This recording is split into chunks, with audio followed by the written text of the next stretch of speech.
Hey guys, it's Celestia, and today we're going to be talking about something that I'm not actually sure I'm qualified to be talking about, which is advice for small art channels. This is normally a topic that you see covered by bigger channels that have, in some form or another, made it.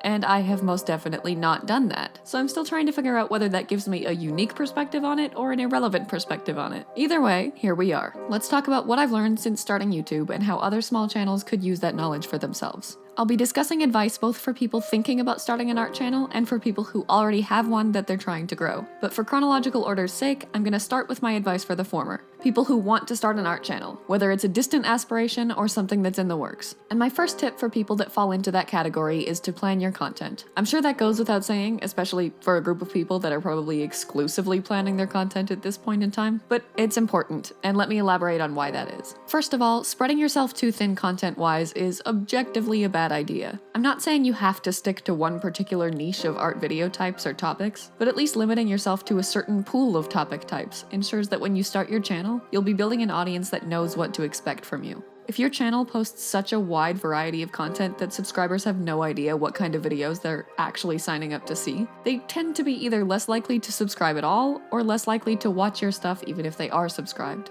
Look at it from the viewer's perspective. If you saw a cool art commentary video and went to the channel's page looking for more like it, only to find a bunch of random art content that you're interested in maybe 10% of, would you subscribe? I'm not saying make what's popular or make what the biggest audience wants. I'm saying analyze how you want to make what you want, so that you can make it in a consistent, predictable, engaging way that will appeal to the pre-existing audience for that type of content. Basically, in conclusion, try to limit the overall types of content that you're planning on creating for your channel, so that you can plan and enjoy the videos that you want to make and allow your audience to develop accurate expectations for what they're signing up to see when they subscribe to you. You may think that art as a whole is a limited enough niche. I mean, you want to make an art channel, that's already a niche, and it's not unreasonable to think that making videos pertaining to art already meets that standard of consistency. But the art community on YouTube is actually pretty diverse. There's art commentary, there's speed paints and time lapses on their own, there are tutorials and educational content, there are challenge and character design channels, there are art vloggers, animation channels or animatics, there are streamers, and those are just the entry-level categories. Even within art commentary alone, there are subcategories. Are you gonna just be talking about art-related topics? Are you also gonna talk about related topics like the fandoms and media that inspire that art? Are you gonna cover drama? Are you gonna branch out past art or media-related content and talk about a variety of topics with a speed paint in the background? There are questions like that for every type of content, and these are things you're gonna want to know the answers to before you start making videos, so that you can effectively know and work around the standards that you want your content to meet. Sure, this is partially so that your audience can know what to expect from you, but it's also so that you can always be sure you're making work you're proud of, happy to make, and not pushing your boundaries. For example, I started my channel with a clear idea that I wanted to make speed paints with art commentary specific to art-related topics, only covering art community-related drama, and only in very small amounts, and never mentioning specific channels in a negative manner. And a year later, I have not strayed from that, with the brief exception of a small mention of creepshow art. And I'm consistently happy with what I'm making, I know the parameters within which I should plan video ideas, and I haven't found myself spiraling into content that I'm uncomfortable making just because it's popular. I also like to think that you guys know what kind of content to expect when I upload a video. And even if my audience is small, I like to think that you guys consistently enjoy the types of videos I'm delivering, without frequent disappointment because I posted something you're not interested in. Furthermore, when it comes to choosing what art-related content you want to make, I'm not saying you have to completely box yourself into something super niche and specific. Again with the personal examples, but for me, I largely post art commentary about art topics with speed paints in the background. That said, I have also posted sketchbook tours, I plan on posting more, and I also plan on eventually making tutorial and challenge videos too. My advice with this isn't to only do one thing, but to pick a handful of things you enjoy doing and do them all well, rather than doing a huge variety of things adequately. Next, once you've decided on all that, figure out what you need to get started. If your channel is going to be focused on traditional art, you might want to look into a good camera and light, a phone stand if you'll be using your phone as a camera, and you should try to find or make an area in which you can draw and film easily, stably, and well. If your channel is going to be focused on digital art, you should make sure your current drawing setup is conducive to screen recording, get a good screen recording program, and plan your media storage. For both, a good mic is, in my opinion, a must-have, as well as good editing software, music, and maybe sound effects.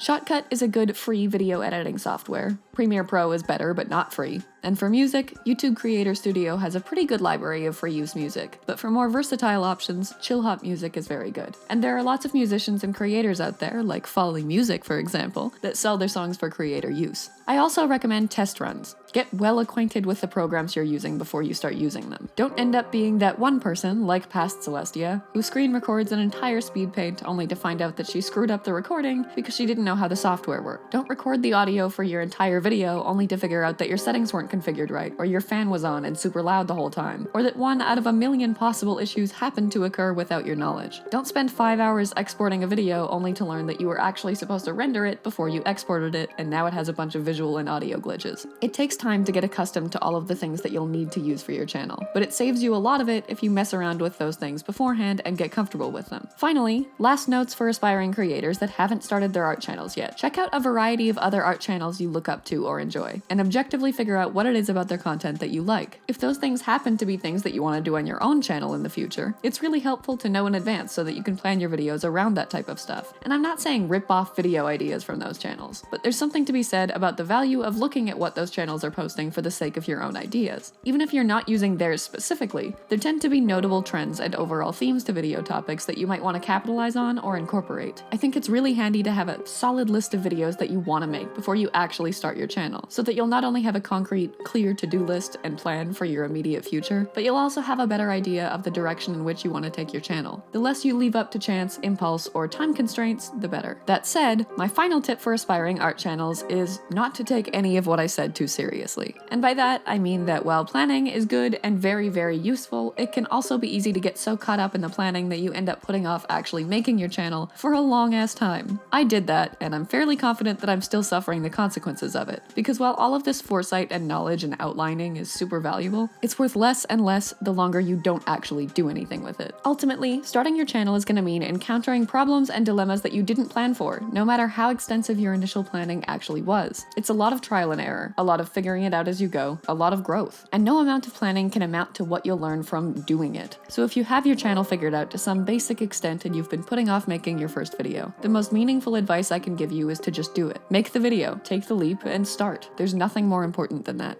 Moving on, let's talk about advice for existing art channels. These suggestions are a lot more all over the place, but bear with me, I'll try to organize them as cohesively as my particular variety of dumbass can manage. So with that in mind, let's start off with more graphic-related advice. Now, before I start, keep in mind that I have a strong background in marketing and graphic design, so I might be a little biased when it comes to how important these aspects actually are for your channel. But nonetheless, whether it's nitpicky and irrelevant or not, I still think it's worth mentioning, so I'm going to mention it. First and foremost, I can say with some significant degree of objectivity that branding is important. I know I've mentioned this in some older videos, but I'm saying it again because it is no less important than it was then. Branding is a huge ass deal. It doesn't have to be super detailed. You don't need a branding book for your channel or your social media, but you should have a consistent color scheme, a recognizable theme for your thumbnails, cover images, promotional graphics, and ideally a handful of regularly used fonts. Canva is great for making that stuff, and you can integrate that branding into your videos pretty easily by using the wide variety of assets available for sale on Creative Market, Design Bundles, Adobe, Envato, and the like, assuming you're using a mainstream, relatively popular video editing software. Another good way to maintain visual graphic consistency and recognizability across your videos is by using stills. Mally Malware is a great example of this, whose channel I will shamelessly promote yet again. She uses really cute and expressive stills that maintain a consistent color scheme that matches her brand, and it links her character or persona to that branding by extension.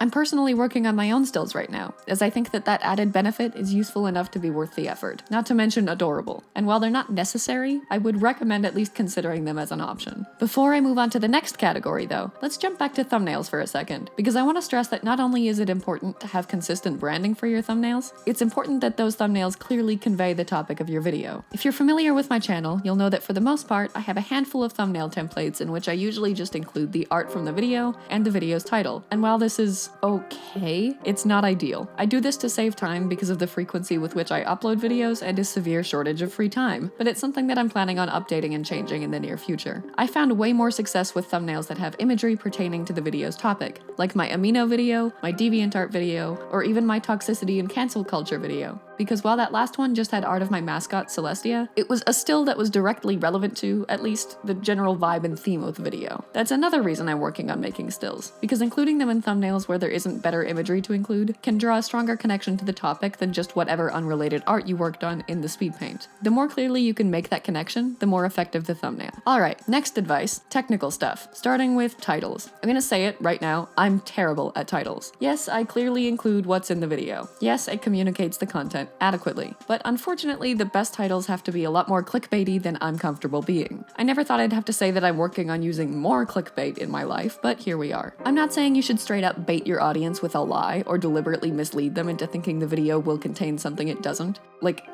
There was this video I saw recently of a story time about someone hitting their ex with a car, where the story was actually just about them singing about hitting their boyfriend with a car. Don't do that. Don't ever do that. Yes, it got my click, and it got 2 minutes of my watch time until I realized how much of an absolute waste of my own time it was, at which point it also got my unsubscribe. Not worth it. What I am saying, though, is that ideally, your title should clearly communicate the topic of your video in a way that isn't dishonest, but leaves potential viewers wanting more information. For example, let's look at my videos and go over my stronger titles versus my weaker ones. Here's a better one. Is digital art easier than traditional art? It communicates the topic of the video, asks a question, and most importantly, it doesn't answer that question. If I titled it Why Digital Art Isn't Easier Than Traditional Art, I sincerely believe it would have performed significantly worse, because no one would have any doubt about what the video itself would end up containing. It baits viewers into watching it with curiosity, but the video satiates that curiosity, which shows the difference between dishonest or deceitful clickbaiting and strategic clickbaiting. Is DeviantArt dead? Is another example of this. Conversely, let's look at this one. Art mistakes. Ways I messed up when starting my art career. It's too long, it's too wordy, it doesn't make a personal connection to the viewer, and it doesn't leave enough up to the imagination when it comes to drawing a potential viewer's attention. Better titles could have been Avoid These Big Art Mistakes, How I Almost Lost My Art Career, Don't Mess Up Your Art Career Like This, and so on. Ultimately, the goal is to pique a curiosity that your video will satiate, which often means asking questions, applying your video topic to the viewer's own situation, and exaggerating a bit. Next, comments. I think everyone in the world knows at this point that comments boost your video in the algorithm, and answering them does, to my knowledge, positively impact it as well to some extent. I don't know that for sure, but it's what I've heard. More importantly, regularly answering viewers' comments is integral to building a vocal, happy, welcoming community, and people who feel heard when they comment are likely to comment more often, which, yes, boosts the algorithm, but more importantly, it helps you connect with your audience in a way that you would not otherwise have been able to. I can name at least 10 amazing artists that I've met and connected with because they commented on a video and I answered them, and now I have really cool acquaintances that I get to hear from and actually converse with semi-regularly. Lastly, on the topic of comments, if you have links, merch, shoutouts, or anything else that you'd like to promote, it's best to include that information not only in your description but in a pinned comment, as it does pretty drastically increase visibility. Up next is tagging, which I personally find to be an absolute nightmare. First of all, you can set up a series of default tags that will be applied to all of your uploaded videos automatically, and I mention this simply because I hate tagging, and I wish I had learned this sooner in my YouTube career because my god, did I waste so much time repeating the same default tags over and over in every video. More importantly though, tagging is a bigger deal than YouTube says it is in the video creation menu. Looking at my analytics, more people find my videos through tags than anything else. So to summarize it quickly, you should try to include a handful of tags that are either popular or low competition. Include tags that people browse a lot, to be tossed into the hat of videos that YouTube might recommend despite how many there are, and include tags that are less popular and more niche so that your video is closer to the top of the list of those recommended videos. If you struggle with figuring out where tags fall between those two extremes, that brings me to my next suggestion, which is to check out services like vidIQ or TubeBuddy. These programs or services, apps, sites, do all of those apply? I'm 23, I'm basically a boomer now, I don't know. Anyway, they help you optimize everything about your channel, and both vidIQ and TubeBuddy have free options for you to check out what they offer, and if what they offer is worth it to you. So you don't have to invest anything to see if they might be handy for you. I've tried out both of these two, and I do use TubeBuddy's paid plan as of right now, but both are helpful tools when it comes to tags, titles, and overall optimization in more ways than most new YouTubers would even consider, which is to say that I personally hadn't considered them. I might just be dumb, whatever. Last in the technical stuff section is scheduling. You don't have to have a consistent schedule for when you post your videos, especially if you're not necessarily trying to pursue it professionally yet, or ever. But if you are, or if you just want to be more organized for the benefit of yourself and your audience, it's definitely something I say you should consider. I know my videos are often late or postponed, but my regular subscribers know to expect that when I do post a video, it's going to be on a Friday or a Saturday, and they can expect updates on whether or not that video will be posted on my Twitter and community tab in the near future. Actually,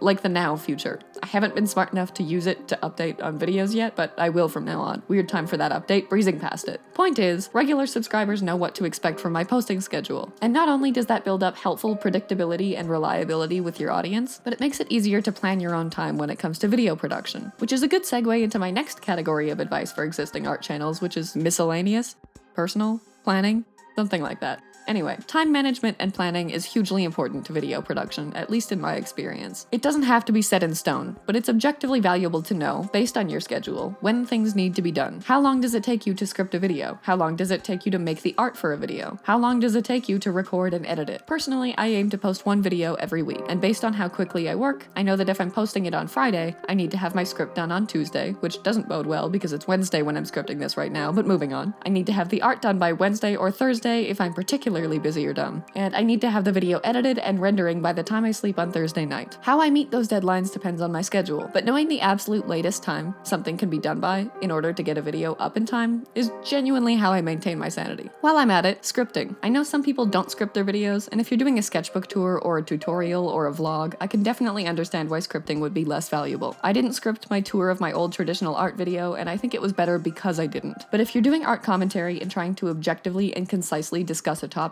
I really do think there's a big benefit to at least loosely scripting to get a good grasp on exactly what you want to say and communicate before you're recording and trying to figure it out on the spot. Finally, the last piece of advice that I have for existing art channels pertains to video ideas and topics. Yes, it's important to monitor what's popular and what you think will do well based on trends. Yes, I'm currently making a video about TikTok art hacks because I know people are watching those. No, that should not be all you make. I think it's super handy to keep a list, which for me is in my bullet journal like most things, of ideas that you're interested in making videos of, no matter why you want to make those videos. Write down ideas you think will be popular, ideas you love, ideas you're super excited about, self-indulgent ideas that you might be the only person in the world to care about. Everything you want to make, as soon as you think about it. From there, you can pick the best ones, and you can make sure you're including a healthy mix of ideas that are popular, important to you, fun and self-indulgent, and so on. I know people will say to only make videos you're personally super passionate about, no matter how popular they are, but if you're like me and you want to make something career-wise out of YouTube, you have to know that trends are relevant and need to be considered. But keeping a list like this of everything that pops into your head without fleshing it out yet can be really useful in making sure you're giving all of your ideas an equal, fair shot at being made. You're keeping your career in mind and you're making things you like. Win-win. And that brings us to the end of my long-winded list of advice that I'm genuinely still not sure I'm qualified to be giving. Hopefully someone somewhere found something worthwhile here, and no matter what point you're at in your art channel journey, from development and planning to thousands of subscribers already, don't give up. Growth is slow, individualized, and difficult, but dedication to it is ultimately the bottom line that separates a successful channel from one that isn't. You got this. Before I go, quick shout out to this month's channel members, Cafe Soleil and Lotus Dreams Art. Celestia Stars is a small squad here so far, but both of you have made me so unbelievably heartwarmed, motivated, excited, and just happy. So thank you both, and thank you as well to everyone watching. I hope you all enjoyed today's video, and I'll see you next week.